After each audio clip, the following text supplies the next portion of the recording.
السلام علیکم ورحمۃ اللہ وبرکاتہ۔ باب العلم انواریہ ایجوکیشنل سوسائٹی اور سید محمد عبدالواسع حسینی بخاری چشتی المعروف امان اللہ نورانی مدظ اللہ العالی کے زیر اہتمام علامہ مفتی احمد یار خان نعیمی رحمۃ اللہ تعالی علیہ کی معرکۃ الآراء تصنیف تفسیر نعیمی کا سلسلہ وار درس چل رہا ہے، اور یہ آج کا ہمارا 18واں درس ہے۔ اور آج ہم سورہ بقرہ کی آیت الف لام میم ذالک الکتاب لا ریب فیہ ھدی للمتقین کی تفسیر پڑھیں گے اور اس کو سماعت کریں گے۔ بسم اللہ الرحمن الرحیم۔ الف لام میم ذالک الکتاب لا ریب فیہ ھدی للمتقین۔ الف لام میم، یہ بلند مرتبہ کتاب، اس میں کوئی شک نہیں ہے، اس میں کوئی بھی شک کی جگہ نہیں ہے۔ اس میں ہدایت ہے ڈر والوں کے لیے، متقیوں کے لیے، پرہیزگاروں کے لیے۔ تعلق یعنی سورہ فاتحہ سے اس سورت کا تعلق کیا ہے وہ سماعت کریں۔ سورہ فاتحہ کو الحمد سے شروع فرمایا گیا، جس کے معنی اس قدر ظاہر ہیں کہ بچے بھی جانتے ہیں، اور ہر شخص سنتے ہی اس کے سمجھنے اور جاننے میں کچھ تعامل نہیں کرتا۔ لیکن سورہ بقرہ کو الف لام میم سے شروع فرمایا، جس کے معنی ہے عام تو کیا جس کے معنی میں عام انسان تو کیا بڑے بڑے علماء اور اولیاء بھی حیران ہیں کہ اس کا معنی و مطلب کیا ہے الف لام میم کا۔ اس میں اس طرف اشارہ ہے کہ قرآن پاک کے بعض لحاظ سے بہت آسان ہے۔ قرآن مجید بعض لحاظ سے بہت آسان ہے اور بعض اعتبار سے سخت مشکل ہے۔ اس کے بعض ظاہری معنی تو اس قدر آسان ہیں کہ سن کر ہی سمجھ میں آ جاتے ہیں، اور بعض اسرار و رموز یعنی سیکریٹ کی باتیں اس قدر دشوار ہیں، کٹھن ہیں، مشکل ہیں کہ جس کے لیے عقل انسانی کافی نہیں ہوتی، یعنی انسانی عقل اس کو سمجھ نہیں سکتی۔ نقل حدیث ہی کی ضرورت پڑتی ہے، یعنی حدیث اور وحی کی ضرورت پڑتی ہے۔ دیکھیے، دنیا کی بعض چیزیں ایسی عام ہیں کہ ہر شخص کو بلا تکلف مل جاتی ہیں، جیسے ہوا، پانی وغیرہ، اور بعض چیزیں وہ ہیں کہ بہت دشواریوں سے خاص ہی کو ملتی ہیں، جیسے ہیرا اور موتی وغیرہ۔ اگر قرآن کریم بالکل آسان ہوتا تو کوئی شخص شیخی سے کہہ سکتا تھا کہ میرا دماغ اس کے سمجھنے کے لیے کافی ہے۔ ضرورت تھی کہ کچھ راز کی باتیں اس میں ایسی بھی ہوں کہ جن کو سنتے ہی بڑے سے بڑا عالم اپنے عجز کا اقرار کرتے ہوئے پکار کر یہ کہنے لگے کہ سبحانک لا علم لنا، کہ اے پروردگار ہمیں خبر نہیں، تو ہی اپنے راز کو جانتا ہے اور تو ہی پاک ہے۔ سورہ بقرہ کا اول کلمہ وہ مقرر کیا کہ جس کو سن کر انسان اپنی عاجزی کا اقرار کر لے۔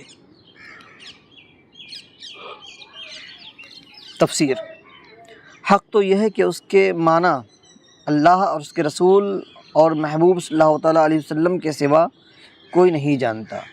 ہم کو چاہیے کہ اس کے حق ہونے پر ایمان لے آئیں اور یہ کہہ دیں کہ اس کے معنی وہ ہیں جو رب تعالیٰ نے بتائے اور محبوب علیہ السلام نے جانے۔ تفسیر روح البیان شریف میں اس جگہ فرمایا کہ الف لام میم ان کلاموں میں سے ہے جن کے معنی کی خبر حضرت جبرائیل علیہ السلام کو بھی نہیں ہوتی تھی۔ ڈاک خانے کے ذریعے حکام کے پاس کچھ شاہی تاروں میں ایسے حروف آتے ہیں کہ جن کو خود تار کا لینے والا پوسٹ ماسٹر اور لانے والا تار بابو بھی نہیں سمجھتا، لیکن جس حاکم کے پاس وہ تار آتا ہے وہ اسے خوب سمجھتا ہے۔ اس سے معلوم ہوا کہ رب نے سب کچھ بتا کر حضور کو بھیجا، ورنہ حضور ان متشابہات کے معنی ہرگز نہ سمجھتے۔ اور ان کا نذور بیکار ہوتا۔ نیز رب تعالیٰ نے صلاۃ اور زکوٰۃ وغیرہ ساری عبادات کا حکم دیا، مگر کسی عبادت کی تفصیل نہ بیان کی۔ نہ حضور نے پوچھا کہ زکوٰۃ کتنے مال سے کتنی دیں گے، کب کیسے دیں گے۔ بلا تعمل صحابہ کو ہر حکم قرآنی کی تفصیل سمجھا دی۔ کلمہ الف لام نے ہی حضور صلی اللہ علیہ وسلم کا علم اور عالم پیدا ہونا بتا دیا۔ چنانچہ روایت سے ثابت ہے کہ جب کاف ہا یا عین صاد نازل ہوئی تو جبرائیل علیہ السلام نے اس وقت عرض کیا کاف، تو حضور نے فرمایا میں نے جان لیا۔ پھر عرض کیا ہا، فرمایا میں نے جان لیا۔ پھر عرض کیا یا، فرمایا میں نے جان لیا۔ پھر عرض کیا عین، فرمایا میں نے جان لیا۔ اور پھر عرض کیا صاد، فرمایا میں نے جان لیا۔ حضرت جبرائیل علیہ السلام نے عرض کیا کہ آپ صلی اللہ علیہ وسلم نے تو جان لیا، کیا جان لیا؟ مجھے کچھ نہیں خبر ہوئی، مجھے کچھ پتہ نہ چلا۔ میاں طالب و محبوب رمزی است، میان طالب و محبوب رمزی است، کرامن کاتبین را ہم خبر نیست۔ یعنی طالب و محبوب کے درمیان ایک ایسا راز چھپا ہوا ہے، اللہ تبارک تعالیٰ اور اس کے رسول صلی اللہ علیہ وسلم کے درمیان ایسا راز چھپا ہوا ہے جس کے بارے میں کرامن کاتبین کو بھی خبر نہیں ہے۔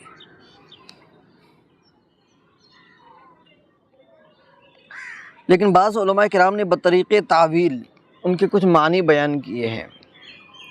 تعویل کا مطلب یہ ہے کہ اس کو اچھے معنی پر محمول کرنا، اچھے معنی بتانا، لیکن وہ بھی فرماتے ہیں کہ حقیقی معنی وہی ہیں جو رب جانے۔ وہ تعویلیں یہ ہیں: نمبر 1، الف لام قرآن پاک کا نام ہے۔ نمبر 2، الف لام سورہ بقرہ کا نام ہے، بلکہ جو بھی صورتیں اس قسم کے حروف سے شروع ہوتی ہیں وہ اس صورت کا نام ہی ہوتی ہیں، جیسے حا میم یا الف لام را وغیرہ۔ نمبر 3، اس کا ہر حرف حق تعالیٰ کے بعض ناموں کا پہلا حرف ہے، یعنی الف سے مراد اللہ ہے، اور لام سے مراد لطیف، میم سے مراد معین یا مجید یا منان۔ نمبر 4، الف سے مراد انا یعنی میں، لام سے مراد اللہ، میم سے مراد عالم یعنی میں جانتا ہوں، اللہ عالم، انا اللہ عالم، میں اللہ جانتا ہوں، سب سے زیادہ جانتا ہوں۔ یہ اللہ اور دوسری ذاتوں کے ناموں کے مخفف حروف ہیں، یعنی اللہ سے مراد اللہ، یعنی الف سے مراد اللہ، لام سے جبرائیل اور میم سے مراد محمد صلی اللہ علیہ وسلم۔ تو مقصود یہ ہوا کہ اس میں قرآن پاک بھیجنے والے اور پہنچانے والے اور وصول کرنے والے کا نام ہے، یعنی یہ قرآن کریم اللہ نے بھیجا، جبرائیل امین لائے اور محمد صلی اللہ علیہ وسلم نے پایا۔ 6 حروف۔ نمبر 6، یہ حرفوں ہی کے نام ہیں، یعنی اس سے مراد الف لام میم ہی ہیں، تو منشا یہ ہے کہ قرآن پاک بھی انہی حرفوں سے بنا ہے جن سے اے انسان تیرے کلام بنتے ہیں، لیکن پھر اس قدر اعلیٰ کلام ہونے سے معلوم ہوتا ہے کہ یہ کلام الہی ہے۔ اعتراض: قرآن پاک تو عمل کرنے کے لیے آیا ہے نا، اگر اس کی مراد اس قدر چھپی ہوئی تھی تو اسے قرآن پاک میں رکھا ہی کیوں گیا؟ اگر یہ راز کی بات تھی تو صیغہ راز میں رکھی جاتی۔ جواب: یہ خیال محض غلط ہے کہ قرآن کریم صرف عمل کے لیے آیا۔ ہم اس کی تحقیق مقدمہ میں کر چکے ہیں کہ حق یہ ہے کہ بعض آیتیں جاننے کے لیے ہیں، جیسے اللہ کی ذات و صفات کی آیتیں، اور بعض آیتیں فقط ماننے کے لیے ہیں، یعنی انہیں جانو مت، صرف مان لو کہ یہ کلام اللہ ہے۔ بعض آیتیں ڈرنے کے لیے جیسے عذاب کی آیتیں ہیں، اور بعض آیتیں خوش ہونے اور امید کے لیے ہے جیسے رحمت کی آیتیں۔ تو یہ متشابہات صرف ماننے کے لیے ہیں۔ اب رہا یہ سوال کہ انہیں قرآن پاک میں کیوں رکھا گیا، تو اس کا جواب یہ ہے کہ چند حکمتوں سے رکھا گیا ہے۔ نمبر 1، ان پر ایمان لانا۔ نمبر 2، ان کی تلاوت کرنا، کیونکہ تلاوت میں ایک حرف پر 10 نیکیاں ملتی ہیں، تو اگرچہ الف لام میم کے معنی سمجھ میں نہ آئے مگر اس کے پڑھنے سے 30 نیکیاں مل جائیں گے۔ نمبر 3، اس سے حضور علیہ السلام کی شان معلوم ہوتی ہے کہ حق تعالیٰ کے ایسے رازدار ہیں حضور کہ ان کے رازوں تک فرشتوں کی بھی رسائی نہیں ہے، صرف حضور کی ہے۔ نمبر 4، عالموں کی آنکھیں نیچی ہوں گی اور دل سے غرور جاتا رہے گا، اور انہیں اپنی عاجزی نیاز مندی کے اقرار کرنا پڑے گا، کیونکہ ہر عالم ہر چیز کے جاننے اور سمجھنے کی کوشش کرتا ہے۔ جب ان کلمات کو نہ سمجھ سکے گا تو یہی کہتے بنے گی، وہ یہی کہے گا کہ خدا کی باتیں خدا ہی جانے۔ نمبر 5، ان کے معنی کا نہ سمجھنا قرآن کے خدائی کتاب ہونے کی دلیل ہوگی، کیونکہ جہاں تک دماغ کی رسائی نہ ہو اسے یہی کہتے بنتا ہے کہ خدا کی چیز ہیں۔ دوسرا اعتراض، قرآن فرماتا ہے وَلَقَدْ يَسَّرْنَا الْقُرْآنَ، یعنی ہم نے قرآن کو آسان کیا، اور تم کہتے ہو کہ قرآن کریم کی بعض آیتیں بے حد مشکل ہیں، تو تمہاری یہ بات کلام الہی کے خلاف نہیں ہوئی؟ جواب، یہ آیت آپ نے پوری نہ پڑھی۔ پوری آیت یہ ہے وَلَقَدْ يَسَّرْنَا الْقُرْآنَ لِلذِّكْرِ فَهَلْ مِن مُدَّكِرٍ، یعنی ہم نے قرآن کو یاد کرنے، نصیحت حاصل کرنے کے لیے آسان کیا ہے، یعنی کوئی بھی آسمانی کتاب کسی امتی نے حفظ نہ کی۔ قرآن پاک کی یہ خصوصیت ہے کہ بچوں کو بھی حفظ ہے، تو یہ حفظ کے لیے آسان ہے، یاد کرنے کے لیے آسان ہے، نہ کہ سمجھنے کے لیے۔ اسی طرح قرآن پاک کے ذریعے سے رب کو پہچاننا آسان ہے، نہ یہ کہ اسرار سمجھنا۔ کیا قرآن پاک کی وہ آیت نہ دیکھی وَمَا يَعْلَمُ تَأْوِيلَهُ إِلَّا اللَّهُ، یعنی ان متشابہ آیتوں کے معنی اللہ کے سوا کوئی نہیں جانتا ہے۔ وَمَا يَعْلَمُ تَأْوِيلَهُ إِلَّا اللَّهُ۔ نوٹ، ہمارے اس جواب سے وہابیوں چکڑالیوں کے صدہ اعتراضات اٹھ جائیں گے، کیونکہ وہ کہتے ہیں کہ قرآن کریم نور ہے، قرآن کریم دلیل ہے، قرآن کریم ہدایت دینے والا قرآن ہے، تبلیغ کا ذریعہ ہے، قرآن کریم کتاب مبین یعنی کھلی ہوئی کتاب ہے۔ اگر اس کی بعض آیتیں بالکل چھپی ہوئی اور مشکل ہوتی تو وہ نور ہوتی، نہ ہدایت نہ دلیل۔ ان سب کا جواب ہمارے مذکورہ جواب سے معلوم ہو گیا کہ قرآن کریم کی ساری آیتیں حق تعالیٰ کو پہچاننے کی دلیل دینے والی اور اپنے لانے والے کی صداقت کے لیے نور وغیرہ ہیں، نہ یہ کہ ہر ایک کا راز سمجھنا بھی آسان ہے۔ تیسرا اعتراض، متشابہات قرآنیہ کا علم حضور کو بھی نہیں دیا گیا، صرف رب کو ہے۔ قرآن کہتا ہے وَمَا يَعْلَمُ تَأْوِيلَهُ إِلَّا اللَّهُ، وَمَا يَعْلَمُ، یہ غلط ہے۔ جواب اس کا یہ ہے کہ یہ غلط ہے۔ اگر حضور کو ان کا علم نہ دیا جاتا تو ان کا نزول بیکار ہو جاتا۔ رب فرماتا ہے الرحمن علم القرآن، رب نے حضور کو سارا قرآن سکھا دیا۔ قرآن میں متشابہات بھی ہیں، اگر ان کی تعلیم نہ دی جاتی تو سارے قرآن کی تعلیم نہ ہوتی۔ یہ اس آیت کے خلاف ہے۔ آپ کی پیش کردہ آیت کا مقصد یہ ہے کہ بغیر تعلیم الہی ان کی تعویل کوئی نہیں جانتا۔ تیسرا اعتراض جو ہے اس کو سن لیں کہ متشابہات قرآنیہ کا علم، یعنی جو قرآن کی متشابہ آیات ہیں ان کا علم حضور کو بھی نہیں دیا گیا، صرف رب کو ہے، اللہ کو ہے۔ قرآن کہتا ہے وَمَا يَعْلَمُ تَأْوِيلَهُ إِلَّا اللَّهُ، تو اس کا جواب یہ ہے کہ یہ غلط بات ہے۔ اگر حضور کو اس کا علم نہ دیا جاتا تو ان کا نزول بیکار ہوتا۔ رب تعالیٰ فرماتا ہے الرحمن علم القرآن، رب نے حضور کو سارا قرآن سکھا دیا۔ قرآن میں متشابہات بھی ہیں، اگر ان کی تعلیم نہ دی جاتی تو سارے قرآن کی تعلیم نہ ہوتی۔ یہ اس آیت کے خلاف۔ اور تمہاری پیش کردہ آیت کا مقصد یہ ہے کہ بغیر تعلیم الہی ان کی تعویل کوئی نہیں جانتا۔ یہاں صرف نحوی قاعدے کافی نہیں، ذالک الکتاب اس کا تعلق پہلے سے یہ ہے کہ اگر الف لام میم قرآن پاک کی صورت کا نام ہو تو وہ مبتدا ہوگا اور یہ اس کی خبر، تو معنی یہ ہوں گے کہ الف لام میم یہ کتاب ہے، اور اگر وہ متشابہات میں سے ہے تو یہ الگ جملہ بنے گا، اس طرح کہ ذالک مبتدا اور الکتاب خبر، یعنی یہ قرآن کتاب کامل ہے۔ تفسیر، ذالک اس میں اشارہ ہے جیسے کہ اردو میں لفظ یہ یا وہ، اب اس میں گفتگو یہ ہے کہ ذالکہ سے اشارہ کس طرف ہو رہا ہے۔ اگر اہل کتاب کو سنانا مقصود ہے، اہل کتاب یعنی یہودی اور عیسائی وغیرہ جن کے پاس اللہ تبارک تعالیٰ کی جانب سے کتاب نازل ہوئی ہے، توریت، زبور، انجیل وغیرہ، تو اہل کتاب کو سنانا مقصود ہے، تو اس کا مطلب یہ ہے کہ وہ چیز جس کا وعدہ توریت و انجیل وغیرہ میں کیا گیا تھا، آخر زمانہ میں ایک کتاب آنے والی ہے۔ اے عیسائیوں اور یہودیوں، یہ وہی کتاب ہے۔ اس کتاب نے آ کر تمہارے نبیوں اور تمہاری کتابوں کو سچا کر دیا۔ اگر یہ کتاب نہ آتی تو تمہارے نبیوں اور کتابوں کی یہ پیشین گوئی جھوٹی ہو جاتی۔ تمہارا اس کتاب کا انکار حقیقت میں اپنے نبیوں اور کتابوں کو جھٹلانا ہے۔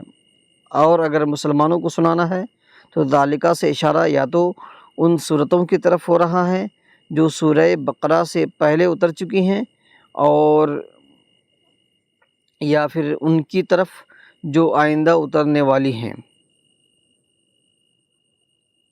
یا اس کی طرف جو لوح محفوظ میں لکھا ہوا ہے، چونکہ پہلے خبر دی جا چکی ہے۔ وَإِنَّهُ فِي أُمِّ الْكِتَابِ لَدَيْنَا، اور نبی کریم صلی اللہ تعالیٰ علیہ وسلم نے اپنی امت کو اس کی خبر دی تھی۔ تو اب معنی یہ ہوئے کہ وہ صورتیں جو اس سے پہلے آ چکی ہیں یا جو لوح محفوظ میں لکھی ہوئی ہیں وہ یہ کتاب ہے۔ یہ بھی ہو سکتا ہے کہ ذالک الکتاب مبتدا اور لا ریب فیہ اس کی خبر، تو اس صورت میں اس کے معنی یہ ہوں گے کہ یہ کتاب وہ ہے جس میں کوئی شک نہیں۔ الکتاب کاف تا با سے بنا ہے، کتبن سے بنا ہے، اور اس کے چند معنی ہیں۔ جمع ہونا، اس لیے لشکر کو کتیبہ کہتے ہیں یا کتیبہ کہتے ہیں، کیونکہ اس میں بہت سے انسان جمع ہوتے ہیں۔ اور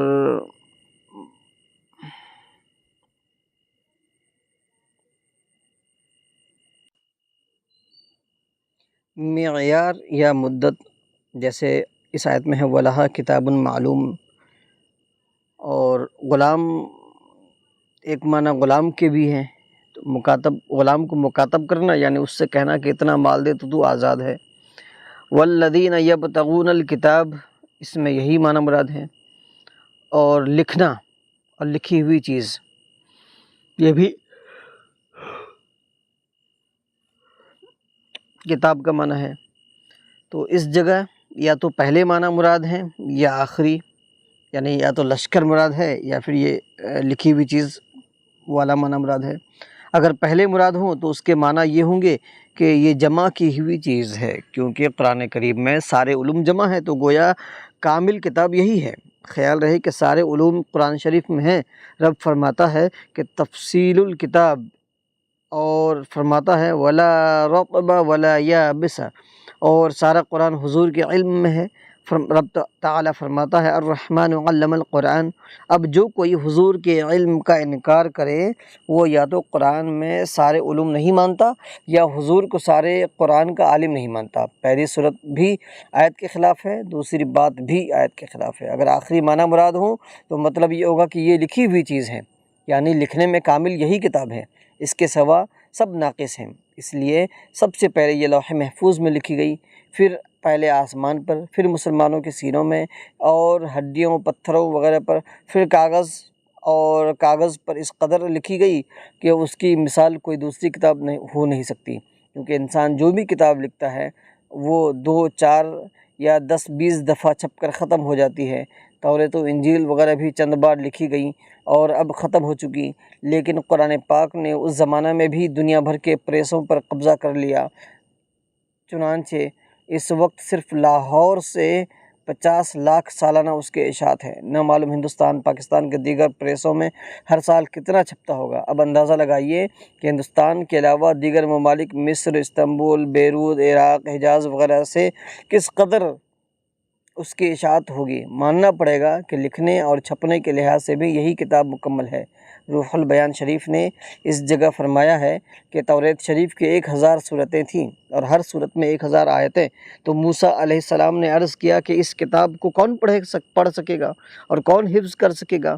تو ارشاد باری ہوا کہ میں اس سے اعلیٰ شان والی کتاب نبی آخر الزماں پر اتاروں گا، لیکن ان کی امت کے بچوں تک کو یاد کرا دوں گا۔ نیز اسی روح البیان میں ہے کہ اس سے پہلے کل آسمانی کتابیں 103 اتری، 50 صحیفے شیس علیہ السلام پر اور 30 ادریس علیہ السلام پر اور 20 ابراہیم علیہ السلام پر، توریت موسیٰ علیہ السلام پر، زبور داؤد علیہ السلام پر اور انجیل عیسیٰ علیہ السلام پر، لیکن ان تمام کے مضامین یعنی ان تمام کے سبجیکٹس مواد اس قرآن پاک میں جمع ہے، لہٰذا یہ کتاب ان کتابوں کی جامع ہے، اس لیے کہا گیا ہے ذالک الکتاب۔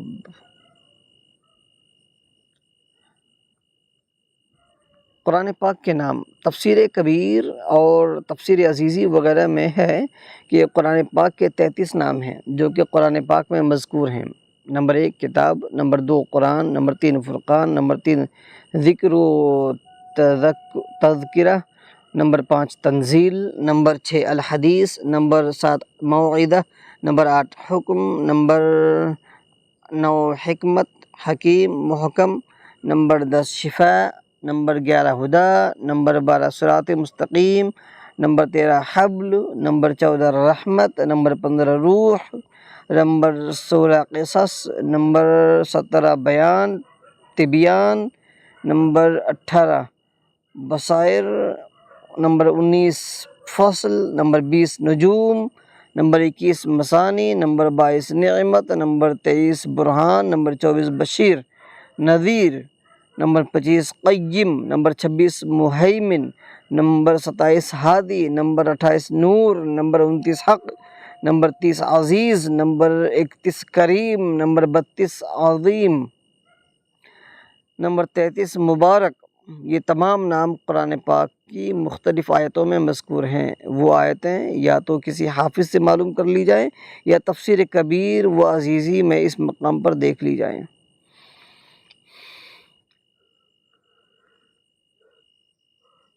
قرآن پاک اور قرآن اور فرقان کے معنی اور اس کی وجہ تسمیہ تو ہم مقدمہ میں بیان کر چکے ہیں، کتاب کے معنی بھی ابھی بیان کر دیے گئے، باقی ناموں کی وجہ تسمیہ حسب ذیل ہے۔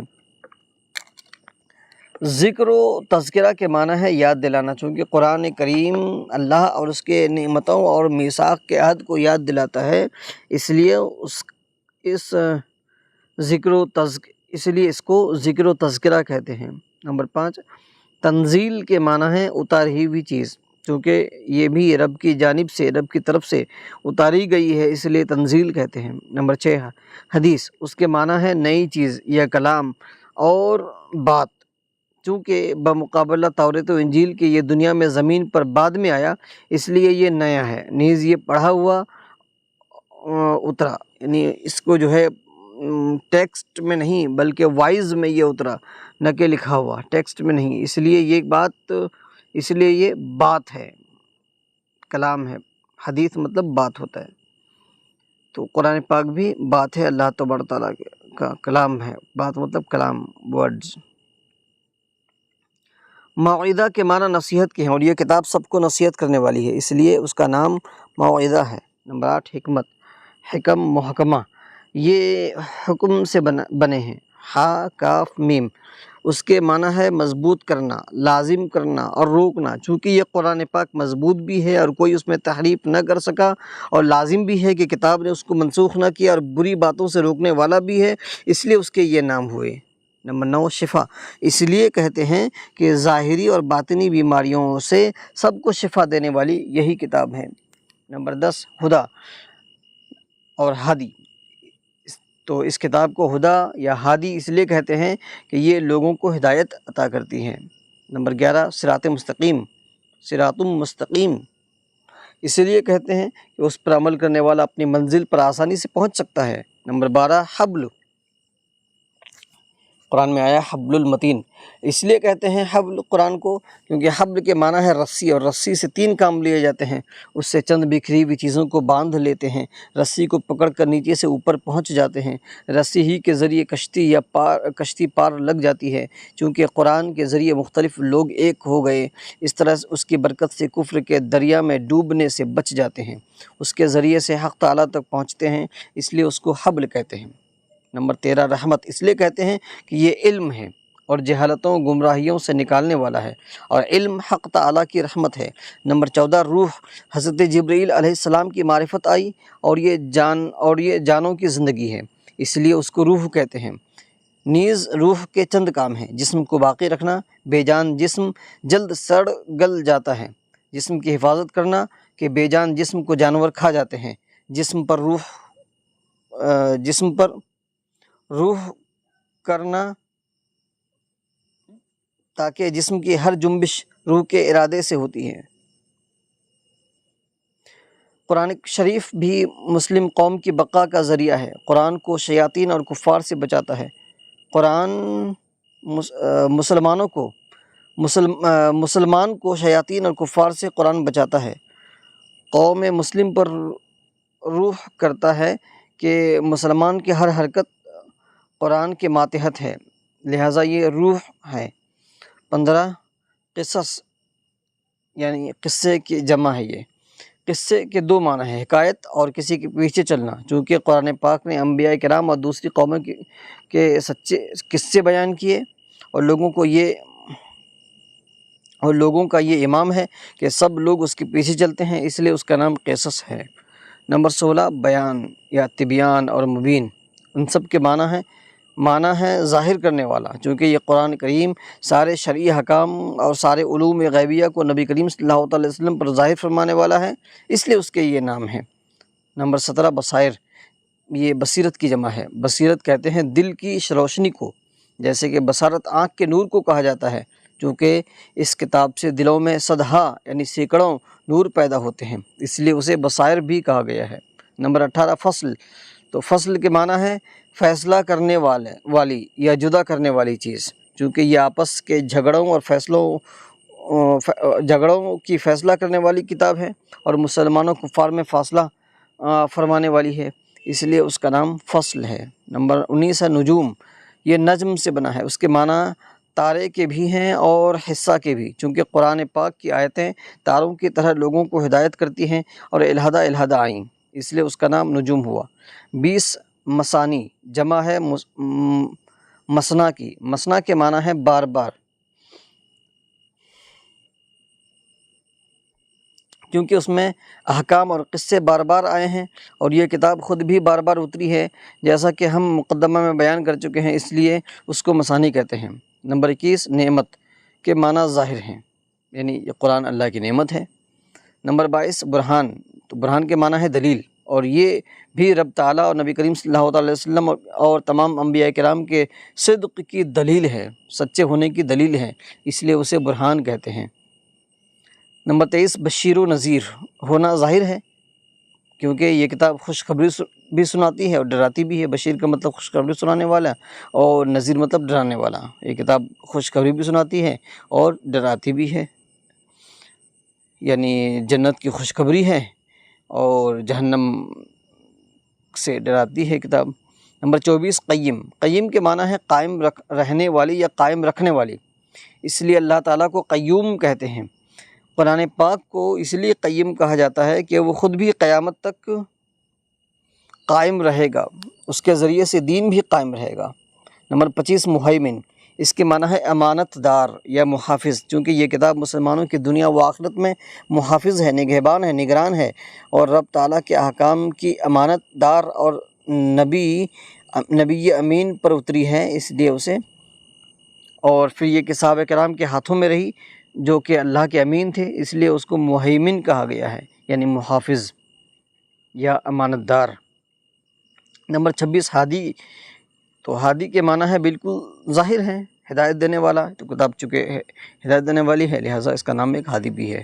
نمبر 27 ہے نور، نور اسے کہتے ہیں جو خود بھی ظاہر ہو اور دوسروں کو ظاہر کرے، جس کا ترجمہ ہے چمک یا روشنی، چونکہ یہ قرآن پاک خود بھی ظاہر ہے اور اللہ کے احکام کو انبیاء کرام کو توریت و انجیل وغیرہ سب کو ظاہر فرمانے والا ہے، اس لیے اس کو نور کہا۔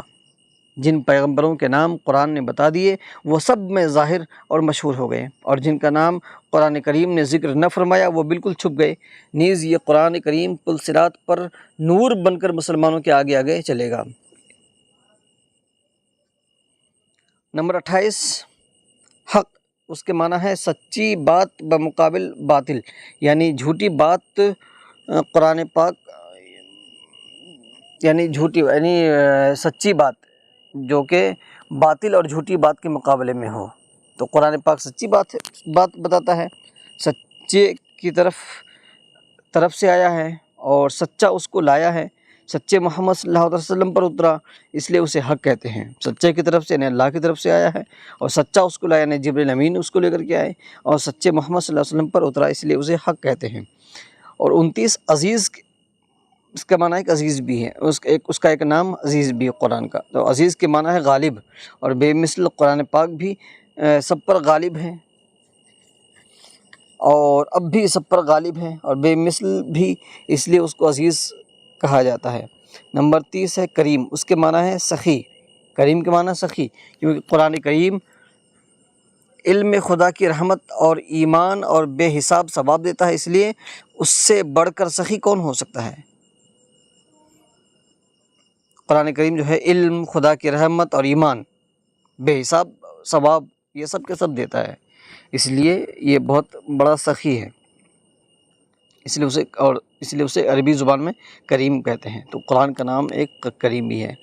نمبر 31 عظیم، اس کے معنی ہے بڑا، چونکہ یہ سب سے بڑی کتاب اس لیے اس کو عظیم فرمایا گیا۔ ضروری نوٹ، رب تعالیٰ نے چند چیزوں کو عظیم فرمایا ہے، اپنی ذات کو، عرش کو، قرآن کو، قیامت کے دن کو، قیامت کے زلزلے کو، حضور علیہ السلام کے اخلاق کریمہ کو، حضور کے اس فضل کو جو حضور علیہ السلام پر اترا، عورتوں کے فریب کو، فرعونی جادوگروں کے جادو کو، اور مسلمانوں کے ثواب کو، منافقوں کے عذاب کو۔ 32 مبارک یعنی 32واں نام قرآن کریم کا مبارک، اس کے معنی ہے برکت والا، چونکہ اس کے پڑھنے اور عمل کرنے سے ایمان میں برکت، نیک عملوں میں عزت، چہرے کے نور میں برکت ہے، اس لیے اس کو مبارک کہتے ہیں۔